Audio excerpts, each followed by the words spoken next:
ஸ்தோத்திரம்.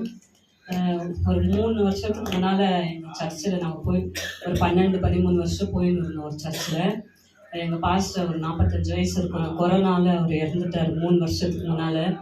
அதுக்கப்புறம் நாங்கள் பார்க்கும்போது ரொம்ப சோர்ந்து போயிட்டோம். அவர் கூடவே இருப்போம், நம்ம எப்பவுமே அவர் கூடவே இருப்போம். ஒரு நல்ல ஒரு வல்லமையான ஒரு ஊழியக்காரர். ஒரு 45 வயசு கொரோனாவில் அவர் இறந்துட்டார். நாங்கள் எல்லாம் ரொம்ப சோர்ந்துட்டோம். நாங்கள் எங்கள் பசங்கள்லாம் நல்ல ஊழியத்தில் அவர் கூடவே இருப்போம். இப்படி ஆயிடுச்சு. எந்த சர்ச்சும் எனக்கு செட்டே ஆகலை. அப்படியே கொஞ்சம் கொஞ்சமாக ஆவிக்குரிய வாழ்க்கையில் அப்படியே பின்னாலேயே நாங்கள் போயிட்டோம். அப்போது அதான் 3 வருஷம். அதுக்கப்புறம் பார்க்கும்போது எங்கள் பெரிய பொண்ணுக்கு கொஞ்சம் பலவீனம் உடம்புல. அப்படியே நம்ம இருக்கும்போது அப்போ தான் பாஸ்டரையா ஒரு நாள் நம்ம வழியில் பார்த்தோம். அப்போ கர்த்தர் அவரோட பேசி இருக்கிறாரு. இவங்க எதுவும் பிரச்சனையில் இருக்கிறாங்க, இவங்களுக்காக நீ செபி அப்படின்னு சொல்லிட்டு ஆண்டவர் அவர்கிட்ட பேசிக்கிறாரு. அப்போது அந்த சர்ச்சில் பாஸ்டரையா எங்களுக்கு பழக்கம். எங்கள் சர்ச்சுக்கு வருவார். அப்போது அந்த டைமில் ஆண்டவர் அவர்கிட்ட பேசிக்கிறாரு. இவங்க ஏதோ பிரச்சனை இருக்கிறாங்கோ, இவங்களுக்காக ஜெபம் பண்ணி எங்களை தேடிக்கிறாரு. நானும் நம்பர் வாங்கல, அவரும் நம்பர் வாங்கல.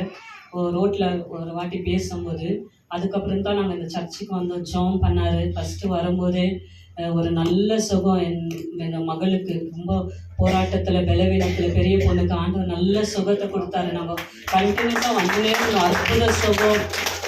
அதுக்கப்புறம் அந்த வாரத்திலே தேவன் என்னை ஒரு வல்லமையாக என்னை அக்கினியால் அபிஷேகம் இங்கெல்லாம் பிறண்டுக்கிற எனக்கே தெரியாது, பொருண்டு அப்படிப்பட்ட ஒரு அபிஷேகத்தை ஆண்டவர் எனக்கு கொடுத்தாரு. அதுக்கப்புறம் ஒரு காண்டாமிருகத்துக்கு ஒத்த பலன் வந்துச்சு.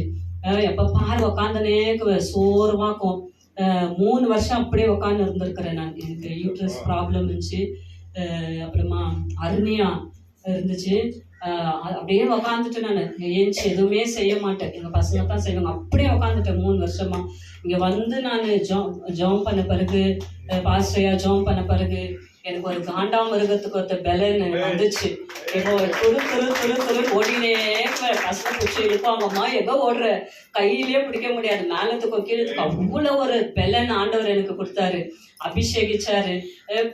இழந்து போன கிருபைகள் எல்லாம் ஆண்டவர் எங்களுக்கு மறுபடியும் ஆவிக்குரிய வாழ்க்கையில நம்ம பலனடைய இடத்துல வந்து அநேக அற்புதங்கள், ஆசீர்வாதங்கள், நன்மைகள் பார்க்கும்போது எங்கள் பெரிய பொண்ணுக்கு நல்ல வேலையில் இருந்துச்சு.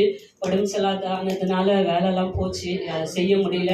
கர்த்தர் எங்களை அப்போ எப்படி அப்போ எப்படி இருந்துச்சோ அதை காட்டிலும் அதிகமான ஆசீர்வாதம். அந்த 4 மாதம் ஆண்டவருடைய அந்த நன்மைகள் சொல்லவே முடியாது. எல்லா இடத்துல இருந்தும் எங்களுக்கு நன்மைகள். இந்த 21 நாள் ஜெபத்துல கூட ஒவ்வொரு நாளும் ஆண்டவர் எங்களுக்கு அற்புதத்தை செய்தார். அநேக நன்மைகள், பணங்கள், உதவிகள் எல்லாத்தையும் கொடுத்து சந்தோஷமா ஒரு நாள் கூட நாங்கள் மிஸ் பண்ணல. ராமூர்த்தி நகர்ல எங்க வீடு. நாங்கள் வந்தோம். கர்த்தர் எங்களை நிறைவாய் ஆசீர்வதித்தார். கர்த்தருடைய நாமம்.